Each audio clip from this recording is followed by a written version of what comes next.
Para ilmuwan dan ahli biologi laut mengatakan masa cumi-cumi di planet ini melebihi masa seluruh manusia. Ingatlah fakta ini sementara kamu menyimak kisah Kraken.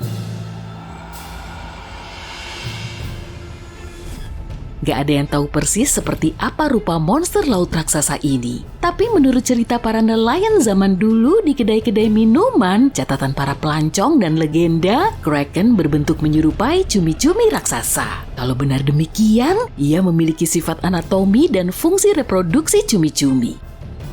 Dan ini jadi masalah besar bagi kita. Cumi-cumi betina bisa bertelur antara 3 hingga 100 ribu telur. Bahkan jika sebagian besar di antaranya nggak bertahan hidup, jumlahnya tetap banyak.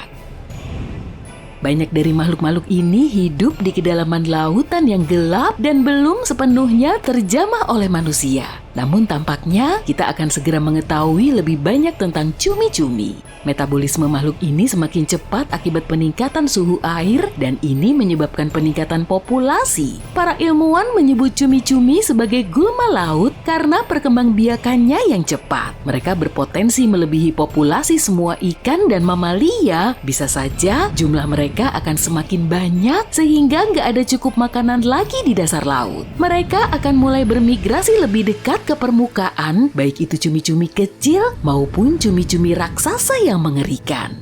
Mungkin ada Kraken di antara mereka atau beberapa, atau bahkan puluhan, ratusan ribu. Dan jika ini terjadi, umat manusia dan semua hewan di bumi akan menghadapi masalah besar. Sebagai penguasa alam, manusia bisa dengan mudah menciptakan racun untuk memusnahkan Kraken. Tapi, bagaimana cara menyebarkan racun ini? Cumi-cumi raksasa serta ikan biasa, lumba-lumba, paus, rumput laut, dan fitoplankton akan terdampak jika racun ini masuk ke dalam air. Lebih dari separuh oksigen di bumi dihasilkan oleh lautan. Dan, jika manusia menyebarkan racun ini ke dalam air, mereka berisiko mengganggu seluruh ekosistem planet ini. Lautan akan mati, sebaiknya lupakan soal meracuni air. Untuk sementara, kita nggak akan berdaya menghadapi malapetaka cumi-cumi. Katakanlah beberapa miliar cumi-cumi naik ke permukaan, beberapa juta di antaranya adalah Kraken. Hal pertama yang ingin dilakukan oleh monster ini adalah mencari makan. Makan siang mereka bisa berupa kawanan ikan dan paus besar. Dan nggak ada yang bisa menghentikan mereka. Bahkan seandainya Megalodon masih ada, mereka nggak akan mampu melawan tentakel raksasa dan paruh Kraken yang kuat.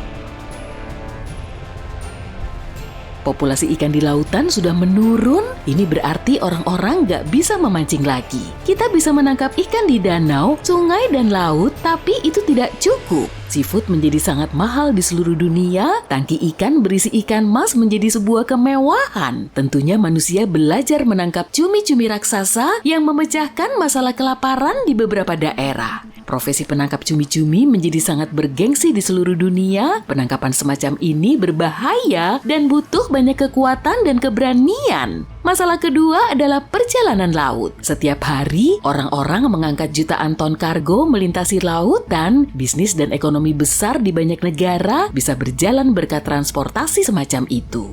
Tapi sekarang, Kraken berenang dekat ke permukaan dan membuat pelayaran menjadi berbahaya. Satu monster dapat dengan cepat menghancurkan kapal kecil, 10 atau 20 Kraken mampu menenggelamkan kapal kargo raksasa.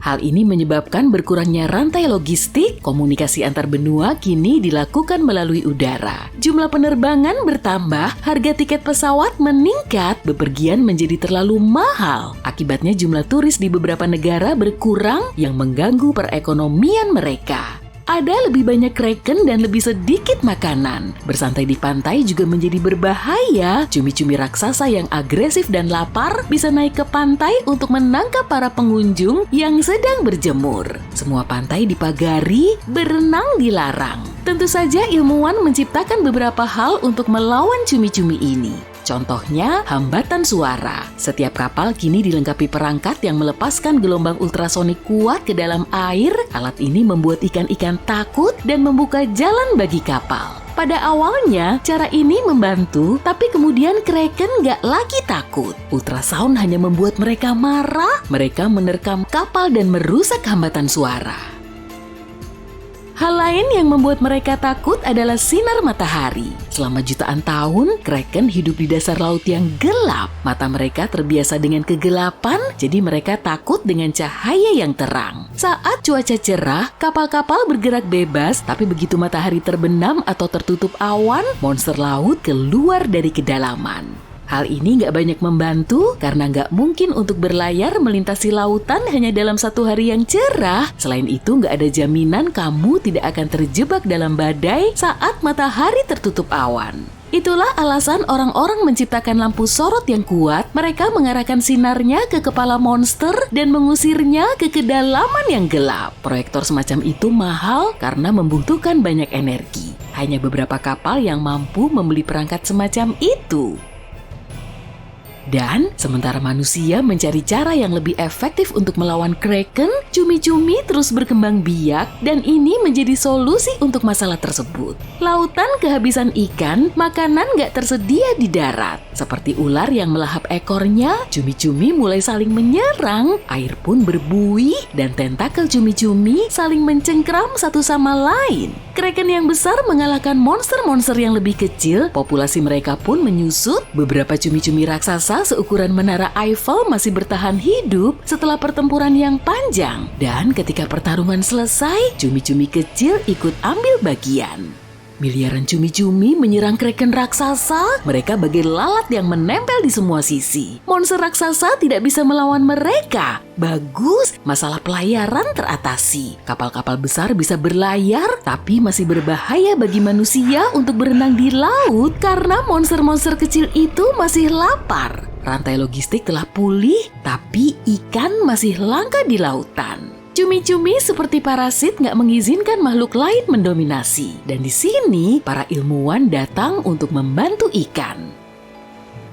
Mari kita sejenak kembali ke dunia nyata, ada yang namanya penggerak gen. Ini adalah substansi yang mengubah kode genetik makhluk hidup. Sebagai contoh, para ilmuwan telah menanamkan penggerak gen pada nyamuk penyebab malaria. Para ahli biologi mengubah genom serangga ini sehingga beberapa nyamuk betina menjadi mandul. Kemudian nyamuk-nyamuk betina ini menyebarkan gen tersebut ke seluruh koloni nyamuk. Hasilnya, muncul banyak serangga yang nggak bisa menghasilkan keturunan. Mereka terus menyebarkan gen tersebut dan ini berlangsung hingga populasi nyamuk berkurang secara signifikan.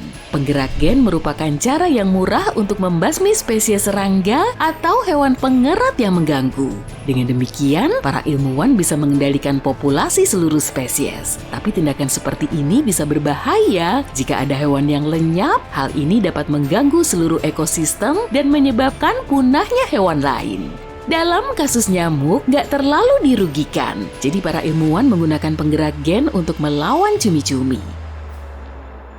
Tapi kenapa nggak dari awal aja? Cumi-cumi bisa nggak menimbulkan ancaman. Dan harapan hidup rata-rata mereka 3 hingga 5 tahun. Jika para ilmuwan meluncurkan penggerak gen, maka dalam 7 tahun, semua cumi-cumi kecil akan lenyap. Tapi itu nggak akan berpengaruh pada kraken. Menurut mitos dan legenda, satu monster seperti itu bisa hidup selama beberapa ratus tahun. Nah, setelah cumi-cumi kecil berhasil menyelesaikan masalah terkait cumi-cumi besar, penggerak gen mulai digunakan. Butuh beberapa tahun untuk menyingkirkan cumi-cumi tersebut. Ekosistem laut mulai pulih, manusia mengambil ikan dan mamalia laut dari perairan dan sungai, lalu memindahkannya ke laut. Populasi paus, hiu, gurita, salmon, dan ratusan ribu spesies lainnya pun bertambah. Tapi kemudian ancaman lain muncul di kedalaman lautan. Ternyata ketika cumi-cumi dan kraken hidup di dasar laut, mereka mencegah monster yang lebih mengerikan naik ke permukaan. Sekarang setelah semua arthropoda menghilang,